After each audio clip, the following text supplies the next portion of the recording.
এই দেখো। বান্টি, ওই আজ না আমরা ওই হ্যাঁ পাপা, আজকে রাতে এই ব্লেজারটাই পরবে। না না না না না আমি ওই ম্যাচ আছে তার মানে। হ্যাঁ পাপা, আমাদের দুজনের ম্যাচিং ড্রেস কোড, দারুণ লাগবে আমাদেরকে। বান্টি, আজ চিকুর সাথে আমাকে ওয়ার্ল্ড কাপ ফাইনালে ম্যাচ দেখতে যেতে হবে, তাই তোমার বার্থডেতে আমি থাকতে পারবো না। কি? প্লিজ পাপা, বার্থডের দিনে মজা করো না, দিস ইজ নট ফানি। না সোনা, পাপা একদম সত্যি কথা বলছে। পাপাকে চিকুর সঙ্গে যেতে দাও, আমি আছি তো তোমার সঙ্গে। আমরা সবাই মিলে খুব মজা করব তোমার গ্র্যান্ড বার্থডে পার্টিতে। মাম্মি, তুমিও যোগ বলছো নাকি? এমন ভাবে বলছিস, একবার বললে কি কথা বুঝতে পারিস না নাকি? এত লোড নিচ্ছিস কেন তুই? আমিও তো মাম্মিকে ছাড়া ম্যাচ দেখতে যাচ্ছি, তাই না? তুইও একটু অ্যাডজাস্ট করে নে। Anyway, happy birthday. আমার পুরো বার্থডেটা খারাপ করে আমাকে হ্যাপি বার্থডে বলছিস? আমি কিন্তু শিডিউল করিনি তোর বার্থডের দিন এই ম্যাচ। কিন্তু আমার বার্থডে পার্টি তো প্রথম থেকে ঠিক করা ছিল। তোর ম্যাচ তো পরে ঠিক হয়েছে, তাই তুই যাস না। বান্টি সোনা, ভিডিও কলে আমি তোমার সঙ্গেই থাকবো, ওকে? তার থেকে ভালো চিকুকে বলো টিভিতে ম্যাচ দেখে নিতে। না, আমি স্টেডিয়ামে গিয়ে লাইভ ম্যাচ দেখতে চাই। আমার বার্থডেতে আমার পাপাকে আমার লাইভ চাই, ভিডিও কলে নয়। ছাড়ো বান্টি, বাকি সব তো এখানেই আছে। আমি তোমার বার্থডে কেক অর্ডার দিয়ে দিয়েছি। ব্যাস, এখন এটাই বাকি ছিল। দিদা, আমার কোনো অর্ডিনারি কেক চাই না। 7 ফিট টল, 6 লেয়ার্স, 5 ফ্লেভার্স দেওয়া স্পেশাল কেক চাই। হ্যাঁ হ্যাঁ, ওটাই অর্ডার দিয়েছি।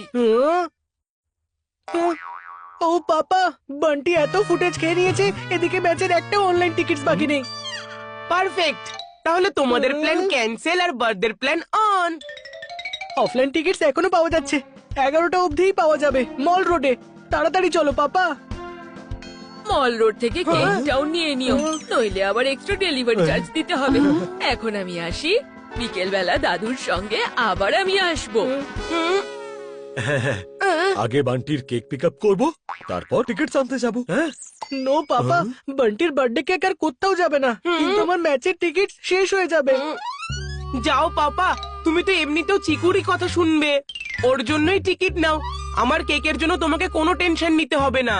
না না বান্টি, আমরা আগে তোমার কেক পিক আপই করবো।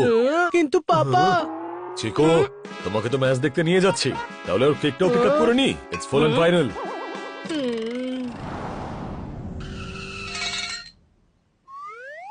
আচ্ছা, বলছিলাম যে কেকটা রেডি আছে তো? আরে হ্যাঁ দাদা, হ্যাঁ রেডি। কি বলছেন? পুরোপুরি রেডি আছে। 7 ফিট টল, 6 লেয়ার্স, 1 2 3 4। এত গুনার কি আছে? সামনেই তো দেখা যাচ্ছে 6টা লেয়ার। তুই আমার হিসেবটা গুলিয়ে দিলি, প্রথম থেকে গুনতে হবে আবার।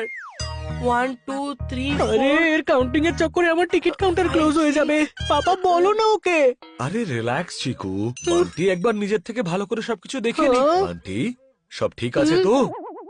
আমি তোমার সাথে কথা বলছি না, আর এমনিতেও যে আমার বার্থডেতে থাকবে না তার এসবে কি যায় আসে, কিন্তু আমার যায় আসে, কারণ সবকিছু তো আমাকেই দেখতে হবে, তাই না? হ্যাঁ ঠিক আছে দাদা, এমন ভাবে বলছিস যেন তুই কেক না কোনো ওয়ান্ডার অফ ওয়ার্ল্ড বানিয়েছিস। আরে বাবু, এই কেকটাকে ওয়ান্ডার অফ ওয়ার্ল্ড এর থেকে কম কিছু ভেবো না। খুব সাবধানে নিয়ে যাও এটাকে, না হলে এরকম কেক আবার বানাতে হলে পুরো 7 দিন লাগবে। হ্যাঁ, কিন্তু এটাকে নিয়ে যাবো কি করে?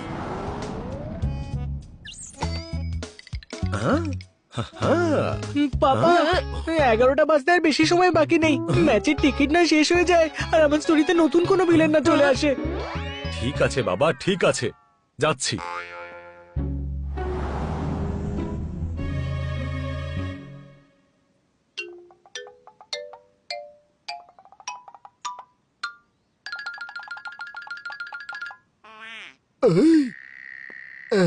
সোনা মোমো,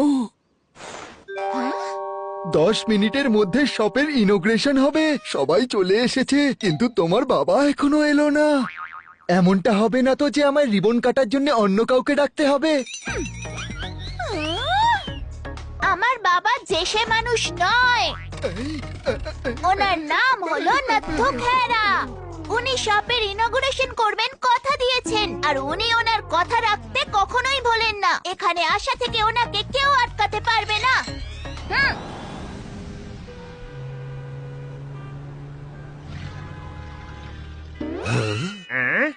ট্রাফিক আমাদের এখানে আটকে রেখেছে বস। আমরা 10 মিনিটে ইনোগ্রেশনে পৌঁছতে পারবো না।